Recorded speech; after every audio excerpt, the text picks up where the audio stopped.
Good morning. Craig Chamberlain here at Wisdom Worth Knowing. Appreciate you joining me today. Doing a little bit of a format change today, but before I get started, we are going to be looking at this today. We're going to be talking about how worry is a total waste of time. Doesn't change anything, all it does is steal your joy and keeps you very busy doing nothing.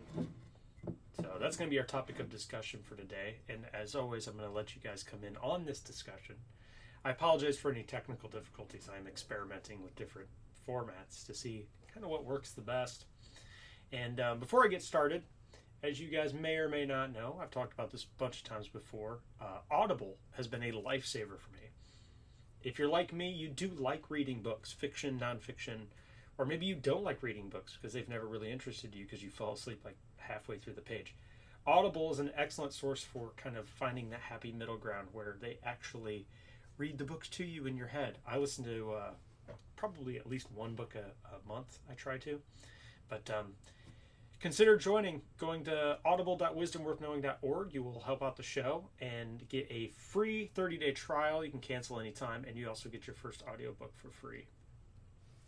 So the featured topic of today, I actually really like this one because I have always had an anxiety issue, personally, and I don't quite know where it comes from, other than the fact that, it might just be a product of youth, but fear and anxiety are a very, very common thing and a lot of people struggle with, especially these days with the news cycles going on the way they do. And I'm sure anytime you watch this video, not much of that's going to change. The news cycle is, they tend to actually thrive on fear and anxiety because you kind of get hooked on it, You get hooked on the fact that, like, when you get scared, you almost have to stay connected to something in order to desperately look for comfort. Or the other thing is, like, when you're watching it, it could be like a train wreck. Like, you can't look away, And so they know that.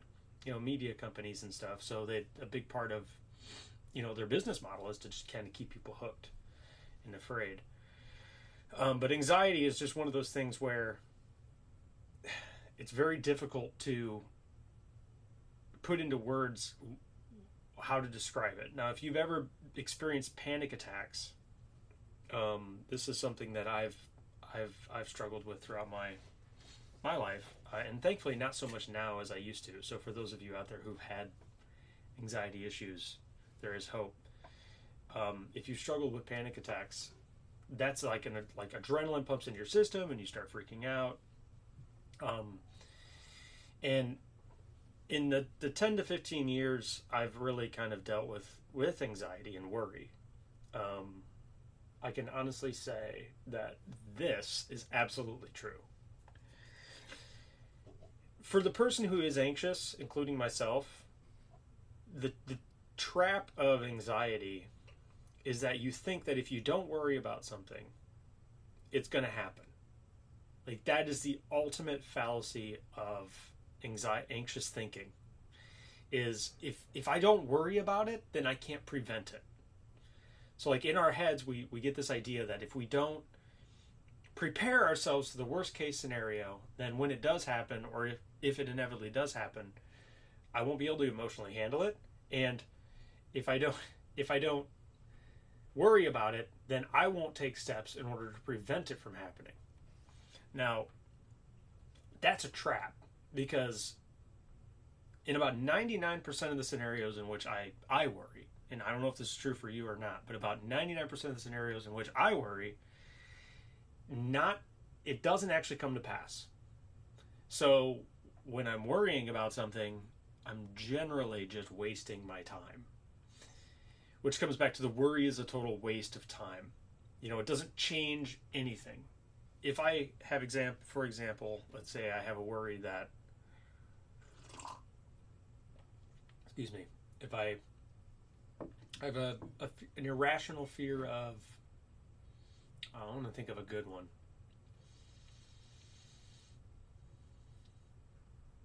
Let's think, okay, I have a debilitating disease. Let's start with that one. Because health issues are something I generally have anxiety about. let's say you get sick and you have some kind of a virus. And I'm not just saying this hypothetical because of what's going on in the news. I just mean in general. Let's say you're afraid of getting sick.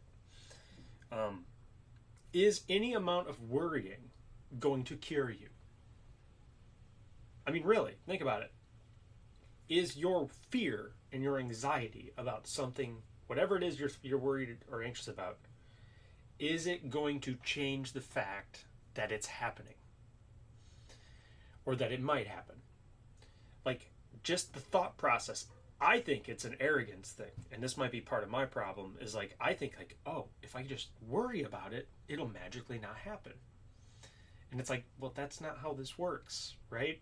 That's not how reality works. If you worry about something, it doesn't make it magically just float away. You know, like the anxiety doesn't somehow miraculously change your situation. It actually changes nothing. Well, that's not true, because that goes on to the next part of this. It steals your joy, and it can keep you very busy doing nothing. So I like to call my, when I worry about something, I like to call it the hamster wheel, right? It's like I worry about something small, and then if I buy into the fear, then I get, usually it pumps a little bit of adrenaline into my system, like, oh my gosh, it's going to happen. So then when the adrenaline hits, I worry more. So then I run a little bit faster on the hamster wheel. And then I look for evidence at that point that it's happening.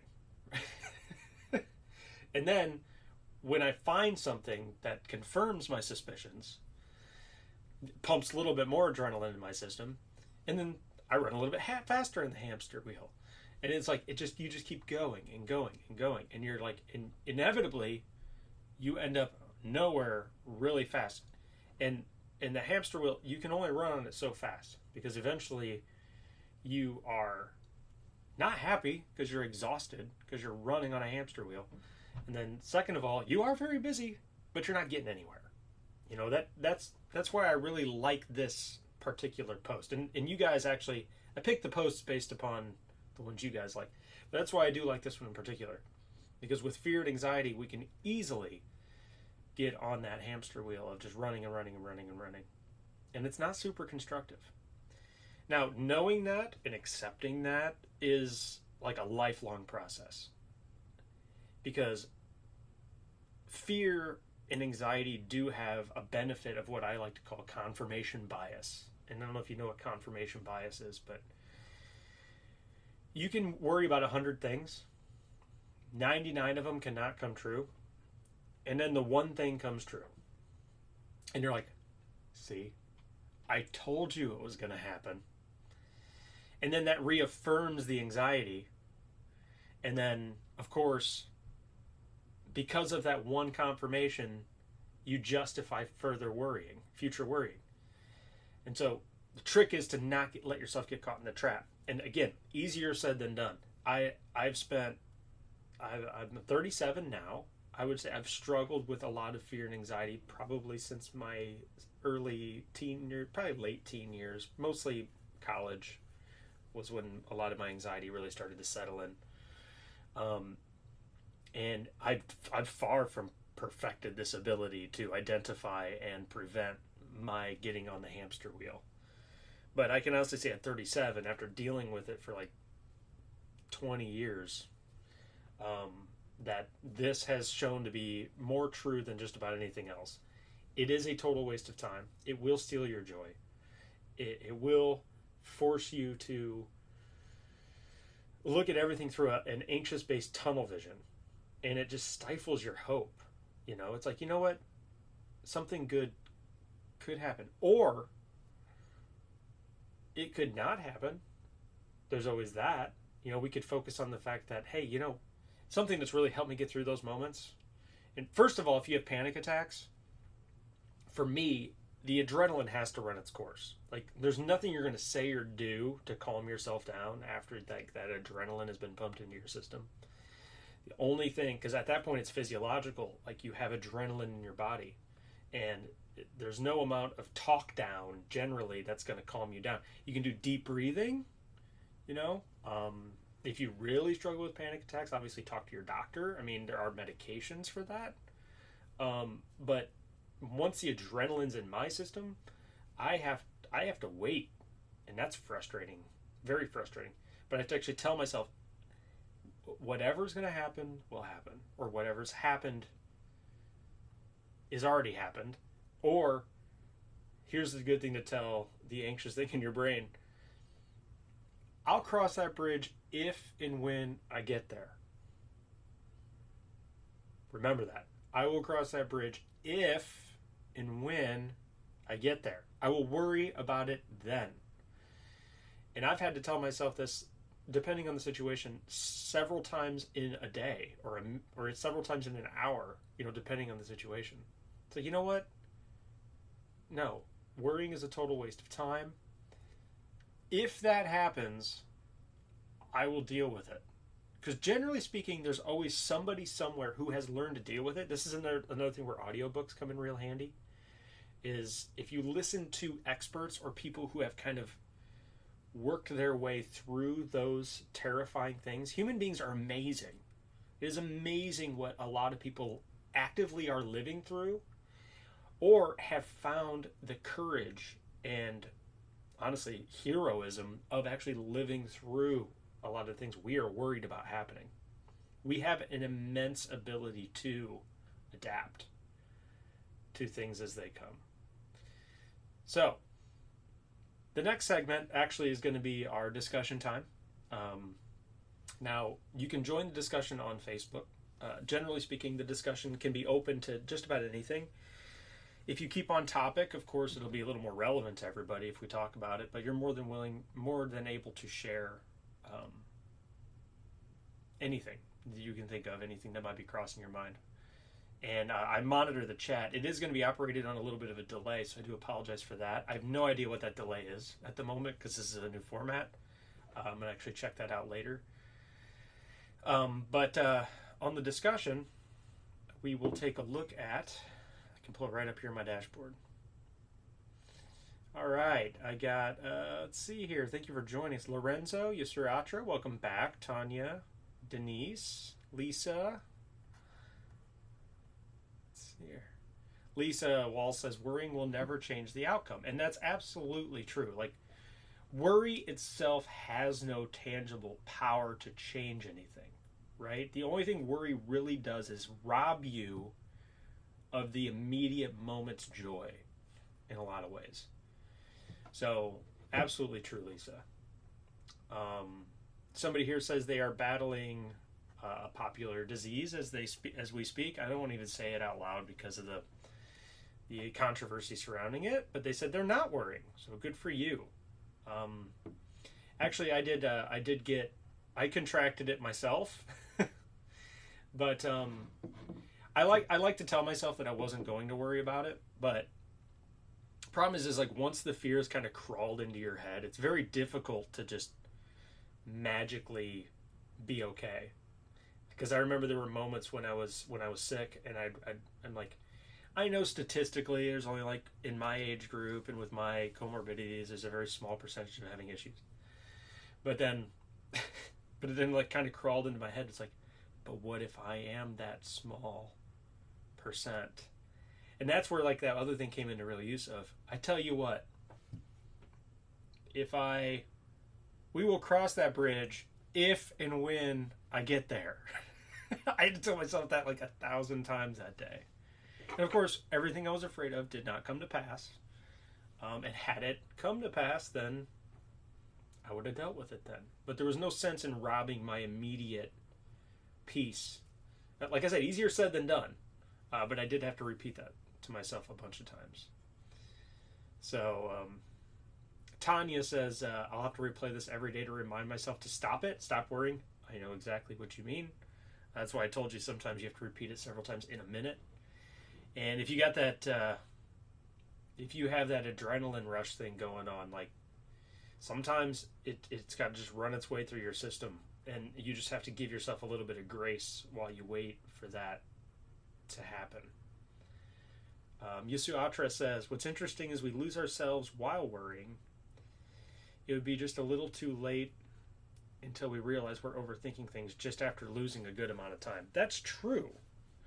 So, like what you're saying is the worrier can sometimes just take over, and it can actually dominate your mind for hours, days, before you even realize you're like, whoa, I'm just overreacting. I'm being overly anxious.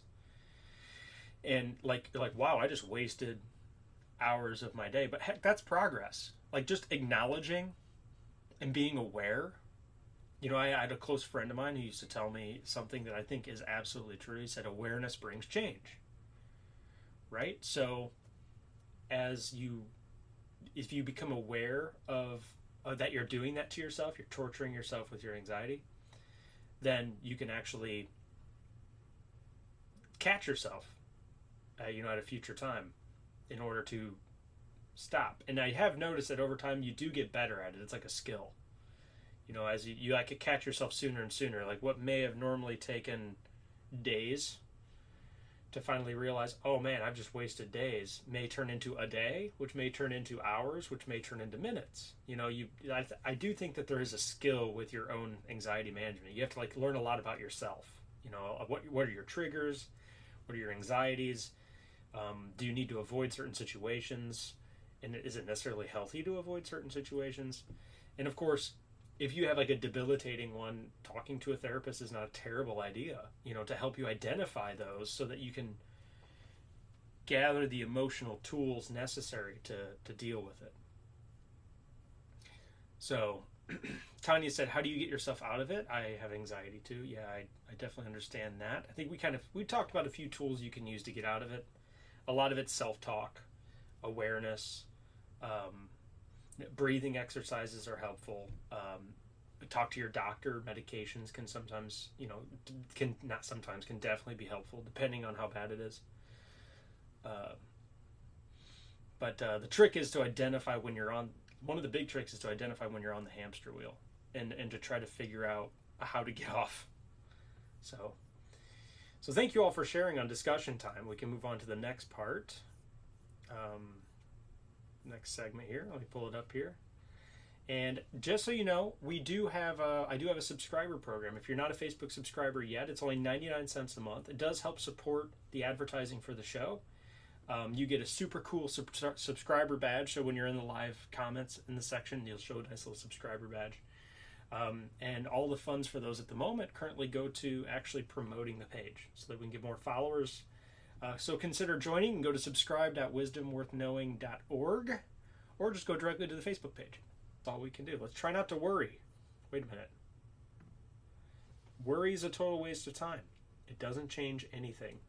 All it does is steal your joy and keep you very busy doing nothing. So remember that for today, and I will see you guys tomorrow.